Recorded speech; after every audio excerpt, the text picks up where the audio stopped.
Então a gente está aqui agora com dois mitos aqui, o Jonathan e o Agapito, e a gente vai falar um pouquinho sobre liderança, né? Já que a gente já teve um painel bem legal e agora a gente vai dar continuidade aqui com esse papo. Boa. E aí eu queria perguntar, né, inicialmente aí pro Jonathan, né, Jonathan? Um pouquinho do que você tem, eu tenho acompanhado um pouco aí das suas postagens, né? E principalmente desse trabalho que você vem fazendo com as comunidades, desse trabalho que você tem feito com as comunidades aí na Quebrada, né? Um pouco... E eu queria entender o que é esse Bacana. trabalho aí, que às vezes eu acompanho um pouco, vejo um pouco os posts, aí o que é esse trabalho que você vem fazendo? Bacana.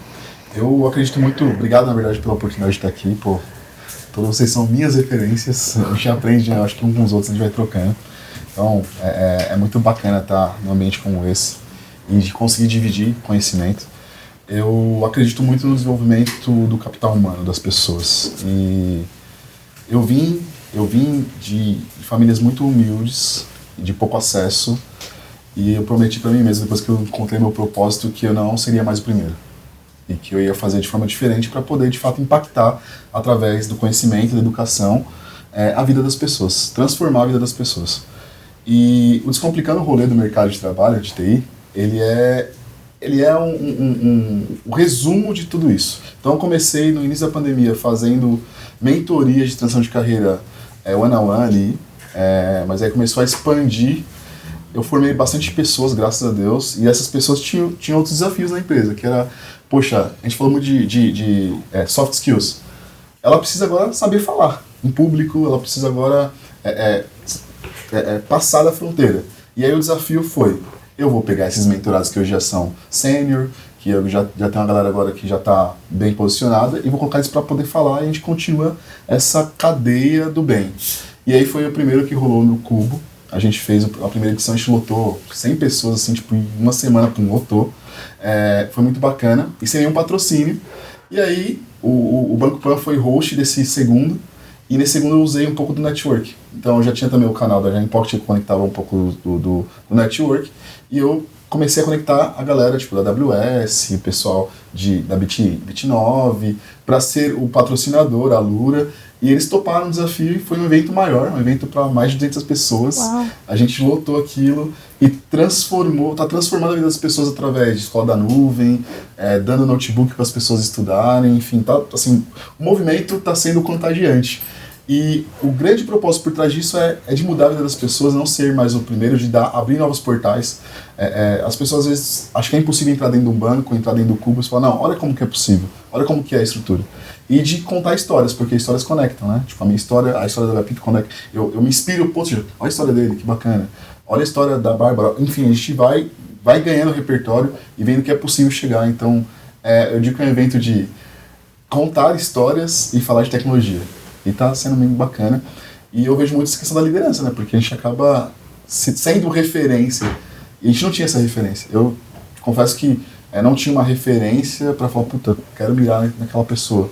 E hoje a gente acaba sendo e formando novas referências. É um pouco disso. Que bacana. E eu queria perguntar para ti, Agapito, como que foi essa tua história, né? Desde o início, assim, e quem foram as tuas referências, né? Já que você tem uma longa data, assim, de caminhada, né? Quem foram as tuas referências, né? Velho, meu. Não, porque eu sou também. Mas eu sei que eu tive bem poucas referências, né? Foi muito difícil para mim, né? Como foi pro Jonathan também buscar essas referências. E eu queria saber para ti também quem foram essas referências, porque para mim eu não encontrava muitas referências que eu pudesse me espelhar, né? Quem foram essas referências também para ti de liderança e pessoas com quem você pudesse se espelhar também, né? Bem, acho que referências de liderança, pra mim, vem desde criança, tá? Legal. Então, meu pai foi o primeiro, né? Isso não tem como, meu pai. E eu lembro até que ele já trabalhou em grandes empresas e tal, ele fazia alguns bicos de garçom, cara. algumas vezes. E foram poucos. Mas me marcou tanto, assim, e eu fazia até bonequinhos de garçom para ele. Falei, nossa, mas por que você faz bonequinho de garçom, né? Porque ele me inspirava, ele me influenciava a fazer um bom trabalho, a ser uma boa pessoa. Então essa foi a minha primeira referência. E ele que me indicou para TI. Na época, não vou falar datas, mas ele chegou, quando eu fiz 12 anos... operacional você usava só pra gente. Só pra gente se situar aqui no tempo, né? Tô brincando, vamos lá. Ele falou, ó, você tem que fazer algum curso que tem possibilidade de crescimento. Então, escolheu ou você faz o inglês ou você faz informática na época, né? Então, isso você vai ter que fazer. O outro é opcional. Não é mais, a gente sabe disso, mas... Daí eu falei, não, eu quero fazer informática. Então, isso foi aí que eu comecei em TI. Né? E aí eu me apaixonei por informática. Eu me apaixonei por desenvolvimento de software. Eu trabalhei como operador de mainframe, desenvolvimento de software, de sistemas e tal. E como desenvolvedor, aí surgiu uma oportunidade numa empresa que eu trabalhava. Antes dessa oportunidade, eu já fazia algumas palestras, mas sobre Mera Cidadão. Era uma parte social da empresa que eu trabalhava, né? Então eu fazia palestras sobre isso. E tinha um outro cara que fazia palestra, ele era o líder da equipe de testes. E ele ia fazer uma palestra de testes de software, também no mesmo lugar que eu estava indo. E era 1h30 de palestra de testes. E eu imaginava assim, mano, o que esse cara vai falar 1h30 de testes de software? O que tem pra falar de testes de software 1h30? Né? É muito tempo. Ignorância, né? Eu dei curso de 100 horas de testes e é base. E surgiu a oportunidade de trabalhar como líder da equipe de testes. E eu queria liderar um time. Era esse o meu sonho na época. E eu entrei e tal, e fui escolhido. Só que eu não conhecia nada de testes. É aí que eu fui atrás. De entender o que era teste de software, o que era qualidade. E comecei a gostar. Aí o bichinho do testes me picou. Me apaixonei. Mas não era ruim desenvolvedor não. Os caras que é ruim de dev, né? Não sabe, Tem, né? Tem essa história. Tem essa história. Era ruim de dev, mas você quer, né? Não era ruim não. E daí eu optei por esse teste, e uma das referências no meio de testes foi o José Correia. Foi ele me chamou para dar aula em Tracis, ele me treinou muito, então eu aprendi muito com o José Correia. Né? A gente fez na época ainda, foi na época que eu conheci o Jonathan também, que surgiu a Lattes, e a gente foi diretores regionais da Lattes em São Paulo. Que legal. Depois agora não tem mais a Lattes. Eu office boy de vocês. E daí a gente começou a se empolgar, né? Daí teve internacionais e tal, mas o principal acho que foi o José Correia, assim, que me impulsionou, sabe? Assim, me colocou na comunidade. E a gente fez. Aí trabalhei nas comunidades, com Elias Nogueira, que é um grande cara que está na Holanda, com o Júlio de Lima, que está nos Estados Unidos, com a Sara Pimentel, que está na Alemanha, a galera tudo saiu, né? Só foi a gente. Eu saí, mas voltei, né? Caí no Brasil de volta. Então, essas pessoas nos influenciam. E hoje o Jonathan me influencia. Né? Pensar o que ele está fazendo hoje me influencia. Falo, cara, muito bom, eu quero fazer isso. Né? Então, acho que a influência ocorre sempre, e é necessária. Né? O Fábio me influencia, e a gente trabalhou junto um certo tempo, e ele me influencia. A Tati, Sim. Tá em Portugal. Tá em Portugal também, já nem foi para Portugal. Me influencia. Então essa galera toda me influencia, isso é muito bom. E ter esse contato aqui justifica o nosso trabalho de QA. Isso é muito legal. Isso aí. Bom. Essa questão de referências, né? Assim, agora na atualidade, a gente tem essa troca que é muito bacana, né? O que aconteceu hoje aqui, se encontrar, a gente tem uma conversa engraçada, dar risada, enfim, de ter um momento quinta série, que a gente tem, parece que não, mas a gente dá risada também. Mas, pô, com o Fábio, por exemplo, a gente fez benchmarking, né? Tipo, a gente conversou, enfim. Então, é uma troca muito bacana, a gente não se vê como concorrência, vê como, de fato, acho que fortalecendo a comunidade, né? Eu acho que a gente chegou no patamar, estamos evoluindo os patamares, de conversa que a gente teve hoje, por exemplo, nos painéis, para poder, de fato, não só falar, né, de uma técnica ou de como automatizar, mas sim de como você vende o contexto, né, da qualidade, a cultura da qualidade. Acho que isso vem se transformando e a comunidade está ganhando muito com isso, né? Acho que isso é muito bacana. Chegou o cara Agora chegou o do cara. evento, hein, Vamos ó. abrir espaço aqui para bagunçar os bastidores mais. Oi. E aí? Irmão, Peraí que agora você vai ganhar um... Como você foi o último, você vai ganhar um lapela de Madonna. Boa, Sandy Júnior. Pode ser de Sandy Júnior? Aí ficou bom, hein? De Sandy Júnior. Tem gente Cara, que não performance, conhece. né? Ó, detalhe, tem gente que conhece o Sandy Júnior hoje já. Dança, gatinho, dança. Tem a Sandy e tem o Sandy Júnior.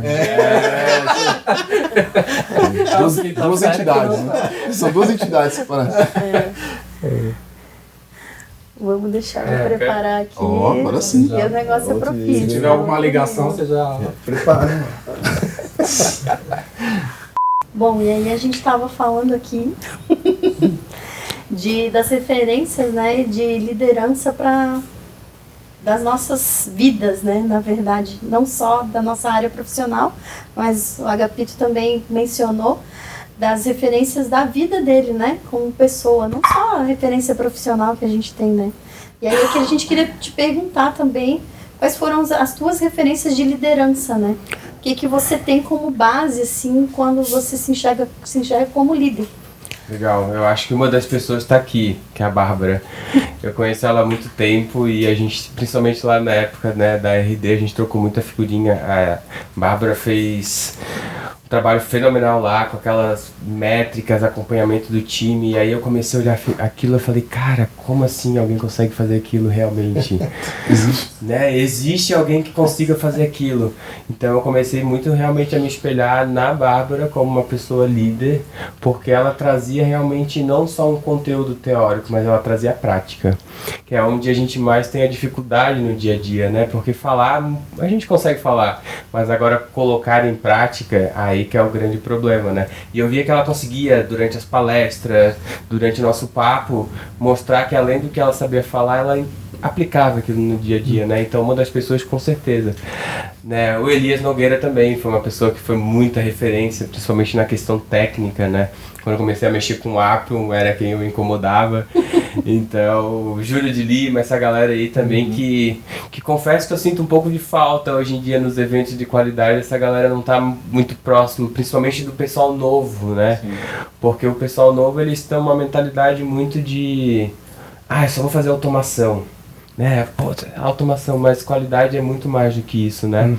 E ter essas pessoas de referências faz com que as pessoas se enxerguem a buscar outras áreas que talvez eles não enxergassem necessidade, né? Mas como qualidade eu preciso entender de mais do que, né, automação. Eu preciso entender sobre processo, preciso entender sobre metodologia, e a gente precisa cada vez mais de pessoas que tragam isso, né? Você falou com o Jonathan também, putz, ele fala muita coisa interessante, principalmente no LinkedIn, traz um MBA, né, fala sobre agilidade. Então não é porque a gente está dentro da área da qualidade que eu não posso falar sobre agilidade, não é porque eu não estou dentro da área de segurança que eu não posso falar sobre segurança, né? A gente tem dentro da área de qualidade e segurança também. Sim. Então eu acho que essas são as referências aqui para mim que realmente eu levo, e eu sempre tento tá próximo e vendo o que eles estão produzindo de conteúdo.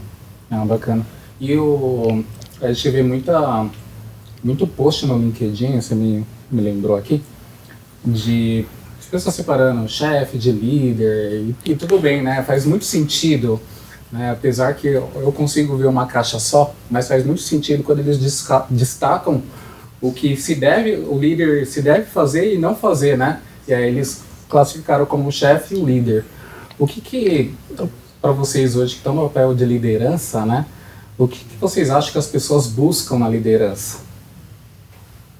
Olha, a gente estava comentando isso aí agora, né, sobre, nosso painel lá, falando sobre esse papel de gerente e de líder técnico, que é bem isso. Então, eles procuram principalmente um influenciador, na minha opinião, tá? Sendo ele um gerente específico de pessoas, olhando para pessoas, processos e tal, ou sendo ele um cara técnico, que ele influencia tecnicamente aquela pessoa e evolui aquela pessoa. Então, o que eles procuram principalmente é isso. Mas lógico, tem várias funções de liderança, né? Tem várias características principais de liderança, como por exemplo, orientar o caminho que ele quer seguir, fazer o crescimento do profissional, isso, além de dar toda a informação para cima, para a gestão. Então, o gerente ou o líder técnico ou de pessoas tem essa função de fazer com que todo o trabalho que foi feito e que foi bem feito seja visto por outras pessoas de uma maneira correta. Então isso é muito importante. Assim como líder, eu gosto muito de ver o quanto eu consigo impactar positivamente as pessoas. Quando a gente começa a fazer gestão com eles, a gente identifica que a maioria deles não sabe nem para onde quer ir. Eu quero crescer, mas para onde? Né? E como liderança, tu conseguir ir junto com eles, identificar onde eles precisam melhorar, aonde precisam evoluir, aí tu vê eles chegando num patamar que tu apoiou ele para chegar lá. Eu acho que é gratificante realmente quando a gente consegue ver que a gente transformou a vida de alguém. Isso né? É bem legal mesmo, porque várias vezes que eu fui dar um feedback para alguém, como líder técnico, eu falei, eu preciso de uma orientação. A primeira pergunta que eu faço é, o que você imagina para você? Qual que é o caminho que você quer? Né? Eu quero gerir pessoas, eu quero conhecer mais tecnicamente, a partir daí eu consigo orientar o cara. Porque daí vai ser mais assertivo. Se ele falar não, qualquer um, daí você fala assim, então vamos para gerência, você vai ver pessoas, estude mais processos, daí não é isso que ele quer. Ele quer a parte técnica. Sim. Aí se queima. Ele vai ser um cara, é um excelente técnico como um gestor de pessoas e não vai dar. Ou o inverso. O cara é um excelente cara de processo, de pessoas, né? Que faz as pessoas crescerem o quesito de olhar pessoas, e você indica ele para ser um líder técnico. E aí queima o cara. Então a primeira coisa é isso. É o primeiro funil que tem que, de decisão que você tem que tomar. O que você quer para a sua carreira? Você. A partir daí a gente consegue orientar ele no melhor caminho. Eu vejo que é isso aí também, uma referência, a pessoa que faz essa ligação, e quando eu assim, o que espera, acho que espera dessa pessoa que, como líder, de formar, de fato, de aconselhar e direcionar. E como um chefe, um gestor, de dar, de fazer o window marketing, como você trouxe ali, para que de fato a disciplina ela possa ser conhecida e dada o seu devido valor. Porque eu acho que é um desafio que você deve passar, que eu passo, que o Gapito passa, que o Lon passa, enfim, que a Bárbara passa. A nossa cadeira, ela é desafiadora, ela é muito desafiadora. Porque no contexto de qualidade, muitas vezes a gente é 1 para 10. 1 de qualidade para 10 de engenharia. Então a gente tem que ser esse meio o meio de campo, né? A gente tem que conseguir rodar muito bem, não só tanto para a pessoa, não só tanto para a técnica. Então acho que tem que ter esse contraponto e é um baita de um desafio. E a diversidade de assuntos dentro da área da qualidade, né? Isso. E aí tu tentar identificar na pessoa a aptidão dela, a gente tem que se desprender um pouco também e dar a oportunidade para eles testarem e falharem, né? E, você quer talvez aprender performance? Vamos fazer um trabalho e vamos ver? Sem expectativa. Eu não vou esperar que tu entregue o melhor e não vou esperar que tu vá para a performance. Mas tu tentou. E eu acho que a gente, como liderança, a gente precisa colocar eles nesses desafios para que eles identifiquem onde eles têm aptidão. Porque quanto mais tu consegue botar a pessoa no local certo, mais ela vai performar e vai ficar feliz. Exatamente. E aí tu fez o teu trabalho. E todo mundo fica feliz, né? Você fica feliz porque você está gerindo alguém, ensinando alguém. O cara fica feliz porque ele está gostando do que ele está fazendo. A produtividade dele aumenta, a empresa fica feliz. Então, vai dar todo mundo. Se você acerta, esse eu acho que é o grande desafio. Acertar o caminho daquela pessoa. E fazer com que todo mundo vai ficar feliz. Só que a gente tem que permitir que ele erre. Isso aí. Exatamente, total. E aí, Fábio, sendo até um pouco aqui, tomando o espaço da fala, uma dúvida que eu tenho mesmo, assim, no seu ponto de vista de experiência, qual que é o maior desafio da gestão? Com foco em qualidade, assim. Lógico que a gente fala da gestão da engenharia como um todo, mas dentro da engenharia com foco em qualidade, na sua experiência, qual que é o maior desafio, enfim, como que, para você? O que eu vejo hoje, atualmente, ele serve muito de guarda-chuva, né? De receber as pancadas e não deixar transparecer isso para o time, para que o time se mantenha engajado, né? Então, esse é um ponto. E outro ponto é reportar para a diretoria, enfim, né? Acima, assim, o que está funcionando e o que não está funcionando, através de métricas, por exemplo, né? E indicadores, enfim. E poder mostrar que o trabalho da área de qualidade, aquele investimento que foi feito para a área, está sendo efetivo, né?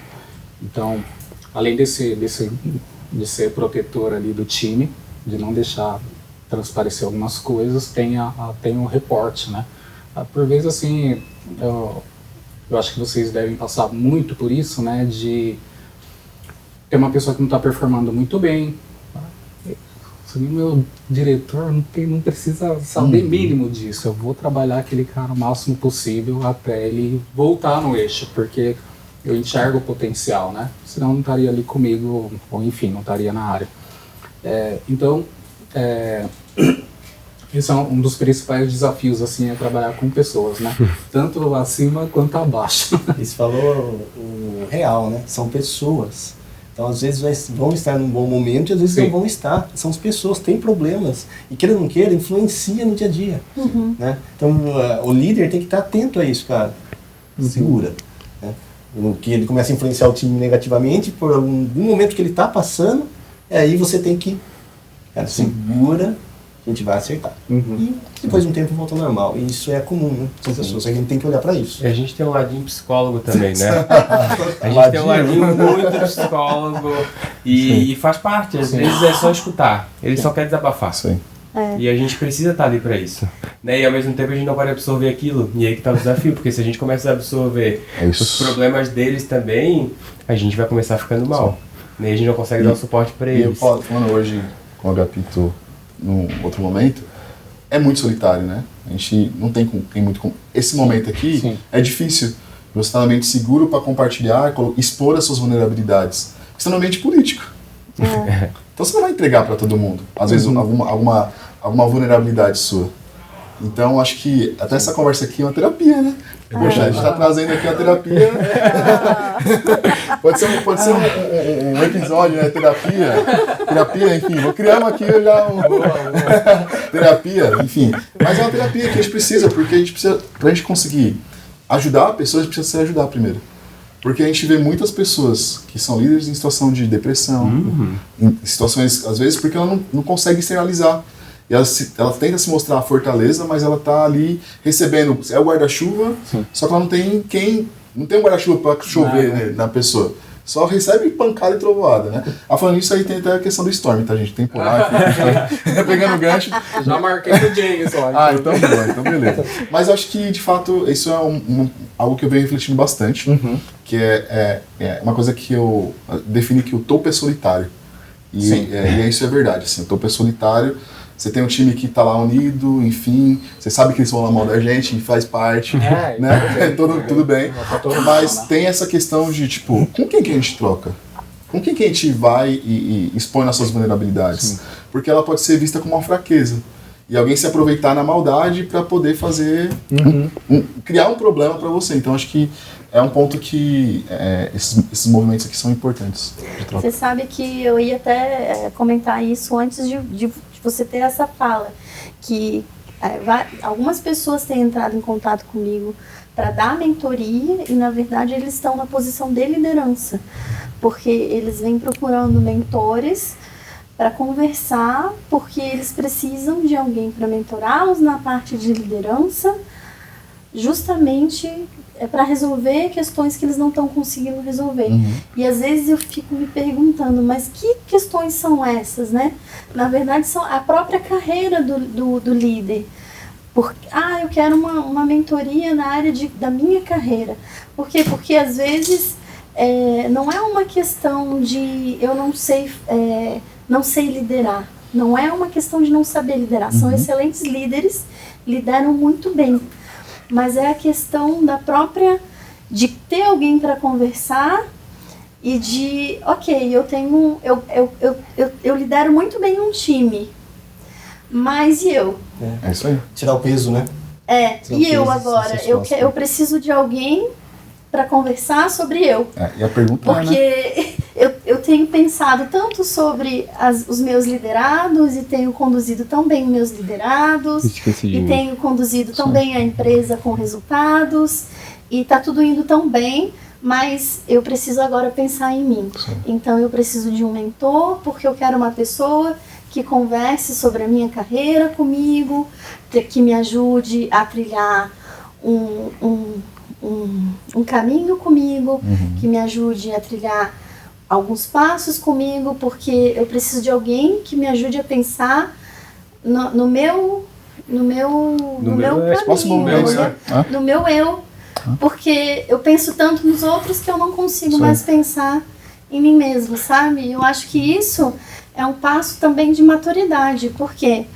Porque a pessoa ela é autorreflexiva, ela está realmente refletindo que ela está se doando tanto que ela precisa ter esse momento de reflexão sobre ela mesma, né? Autoconhecimento, né? Autoconhecimento, E é um né? puxão também para as empresas, né? Porque elas falam muito sobre, vamos falar treinamento sobre gestão. Eu cheguei um momento em uma empresa que eu trabalhei que eu tive que largar tudo porque eu ia surtar, eu senti isso. Eu falei, cara, não, para. E eu tava numa caminhada frenética para aprender sobre gestão. Eu parei, eu falei, cara, eu preciso aprender sobre a minha pessoa. Identificar, eu me estressava fácil. Eu absorvia o estresse das pessoas. E eu comecei a tentar identificar por que eu fazia aquilo. Quais que eram meus gatilhos. Eu comecei a me conhecer. E aí, quando eu realmente... Óbvio que isso é constante, né? A gente nunca vai 100% se autoconhecer. Isso é uma constante pro resto da vida. Né? Mas isso fortaleceu muito a minha liderança e até na hora de apoiar os outros. Porque eu também tinha as formas de evitar essas coisas. Então, por experiência, quando alguém chegava estressado, eu conseguia falar um pouco sobre. Porque eu passei por aquilo. E eu estudei e eu conseguia fazer com que, olha... Beleza, eu posso te falar algumas coisas sobre gatilho de estresse, mas lê esse livro aqui, ele é fenomenal. Ele vai te dar dicas. Sim. Então a gente começa a ter mais insumos para que a gente consiga também apoiar os liderados no lado também do autoconhecimento. Não só relacionado à evolução técnica, inteligência emocional, persuasão, autonomia, esse tipo de coisa a gente precisa treinar o QA, porque é o dia a dia dele. E quanto maior teu cargo, mais difícil você ter um conselheiro ali, um coach que vai te ajudar. Né? Exatamente. E outra coisa, eu vejo meninas, difícil ver meninas na liderança. Né? Até a empresa que eu trabalho, a GFT, está fazendo um trabalho em cima disso, para ter mais mulheres na liderança. Talvez isso ajude até a ter mais troca. Porque eu vejo que o mundo é machista, né? Não tem como. É um ponto difícil para as mulheres. Mas não é só isso, sabia, Gapito? Porque assim, ó, eu vejo que por exemplo, eu fujo muito dessa área de liderança. Eu, Bárbara, sabe? Porque por mais que eu tenho alguns papéis na área de liderança, por exemplo, liderança de comunidade, liderança assim que eu tenho a minha empresa, né, com os treinamentos e tudo mais, mas quando eu tô dentro das empresas, eu fujo um pouco desse papel de liderança, sabe? Por que eu fujo? Aí às vezes eu me pergunto, Bárbara, por que você foge um pouco desse negócio de dentro das empresas, você não quer muito esse papel de liderança? Porque às vezes eu sinto como se fosse uma responsabilidade muito grande para mim, né? E às vezes eu sinto como um peso muito grande que eu não quero carregar, entende? Eu como mulher, assim, eu tenho tanta responsabilidade, né, como mulher, né? E às vezes eu fico pensando, mais uma responsabilidade para mim, entende? Então, às vezes, tem essa coisa tem sim essa coisa do machismo e tal. Isso porque, assim, eu sou madrasta, mas não sou mãe, né? E aí eu fico me colocando no papel das mulheres que são mães, né? Que têm filhos e tal. Às vezes eu fico me colocando no papel delas, será que elas também não se veem assim, sabe? Do tipo, se eu for líder, e quanto que isso vai me consumir, né? E talvez, né, consumir tempo que eu não tenha com meus filhos, ou alguma coisa assim, uma responsabilidade maior que eu não consiga ter. Então, tem sim muito machismo, mas também tem um pouco dessa questão do lado das mulheres, de tipo assim, mais uma responsabilidade para mim, que talvez eu tô aqui numa zona de conforto e talvez eu não queira estar lá naquele papel que me exige mais, entendeu? Então tem um contraponto também, porque às vezes talvez um suporte, né, que dentro das empresas, uma coisa ilusória de que vai te ser exigido mais do que você pode suportar, e às vezes não, você tem os outros gestores, você tem os outros colegas, você tem o teu diretor que está acima, você tem os teus liderados. Às vezes é uma coisa que a própria mulher se coloca como, eu não sou capaz de estar ali, Isso tem um nome, né? Entende? É Não um sei. viés inconsciente, né? Talvez, né? Síndrome do impostor. É o síndrome do impostor drivado pela cultura machista. Exato. Então, assim, talvez. na verdade, fala que não é o machismo, mas é o machismo enraizado já dentro e que cria esse contexto. Mas eu acho que estamos na oportunidade de reverter isso. Eu acho que, pô, bela iniciativa lá. Bela iniciativa, né? De se fazer. E que, de fato, é o que eu digo muito, né? Independente de gênero, raça, a gente tem que convidar a pessoa para a festa, mas criar um contexto e chamá-la para dançar. Não é só convidar e deixar ela sentada, olhando todo mundo dançar. Então, você tem que criar condições. E acho que esse papel é do líder também, né? Então, meu time é muito diverso. Então, você tem que criar condições para que todos dancem.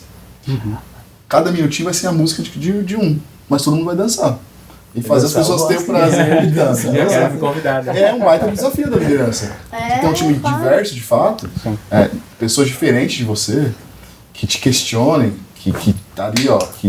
Não é assim. Isso te faz um líder cada vez melhor, todos os dias. Mas pra qualidade é interessante. Então, mas nem sempre, porque tem a zona de conforto. Porque quanto mais diversidade nós temos olhando pro produto, mais pontos de vista diferentes eu estou olhando.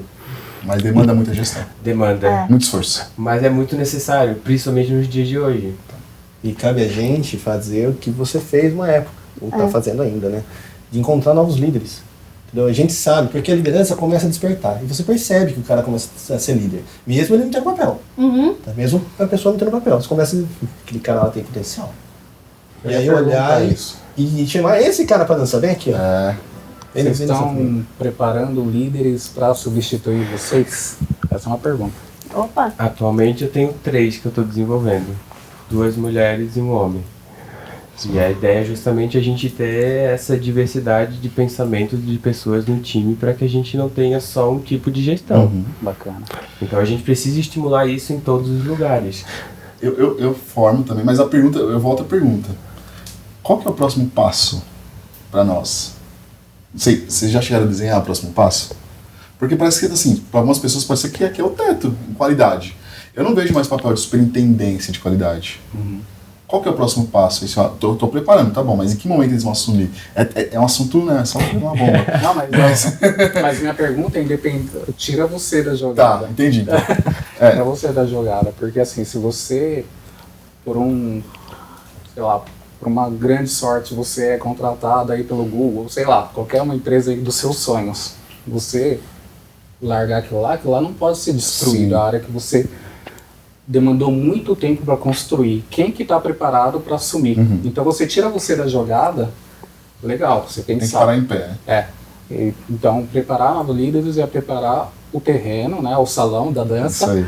para que as pessoas continuem dançando. Seja o DJ, né?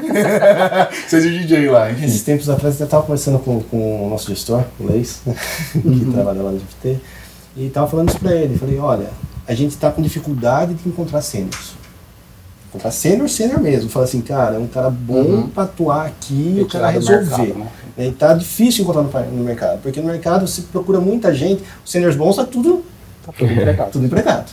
Aí todos que estão vindo que falam que é sênior, você fala, cara, não é. Trocaram de emprego para ficar subindo de cargo, né? Não é sênior. Assim, é sênior, às vezes, naquela empresa que ele trabalha. Lá ele porque conhece tudo lá ele se tornou um sênior.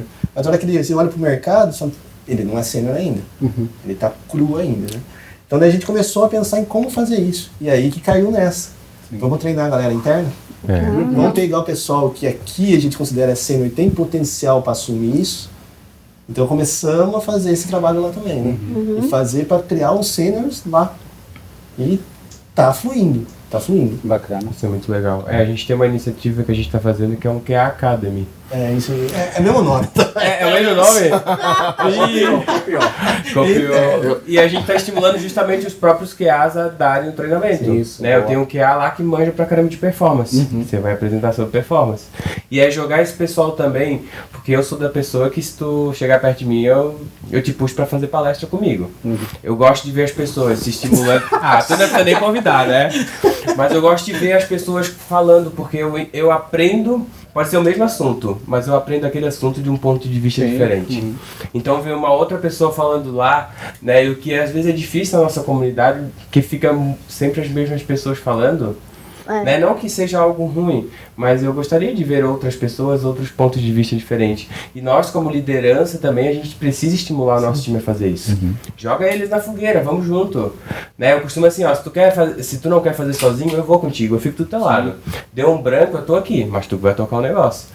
E aí tu vê eles criando um amor por aquilo, e aí as pessoas indo atrás de mais conhecimentos para ter mais outras palestras. E quando tu vê, as pessoas estão com muito conhecimento e tu fez só uma atitude de trazer ela para junto para dar uma apresentação. É uma coisa que eu não faço sempre, mas vira e mexe estou fazendo, que eu vou me ausentar um tempo do trabalho. Eu olho alguém que tem um perfil. Quem tem um perfil de liderança aqui que pode ir? Chama o cara, fala, meu, você tem muito perfil, aproveita, eu vou sair daqui, ajuda aquela pessoa, veja se você consegue fazer isso. Se ela precisar, era uma coisa que eu fazia. E você tem condição. Vai lá, lógico que ele vai sofrer, vai doer. Não é simples, dói, cara. Se tornar, crescer dói. Né? É dor do crescimento, que é normal em criança e tem no profissional também. Então daí eu jogo, estimulo a pessoa e vejo se a pessoa consegue fazer a coisa. Entendeu? E às vezes, normalmente sem momento de férias, né? Vou sair de férias, eu tento escolher alguém para que ele possa crescer. A gente faz isso nos cursos que a gente dá também. Em cada turma a gente faz uma live da turma, né? A pessoa se quebra. Mas muito legal. Então, assim, a gente faz o treinamento, são treinamento de 10 dias, é um treinamento intenso, é quase como é que é? Um bop da vida. Os 10 dias é quase um bop da vida.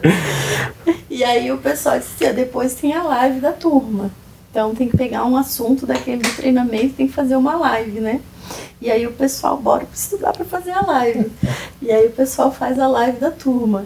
E aí às vezes os instrutores falam, né, que o pessoal se quebrou semana inteira para fazer a dita da live, porque às vezes tem um pessoal ali que faz o treinamento que nunca fez uma live na vida. Às vezes tem um que outro que já fez, mas tem um pessoal ali que nunca fez uma live na vida. E aí faz aquela live. E aí parece que tira um peso das costas e aí a gente faz a gente abre um Google Meet depois, né? E aí eu pergunto pra eles, e aí, como é que foi? Só porque eu fico Expectativa também. Isso, ei. de saber, né? E aí o pessoal, nossa, foi muito legal. E aí o pessoal fala assim, como é que foi? E aí o pessoal ri, porque eu falei isso errado. E o outro pessoal fala.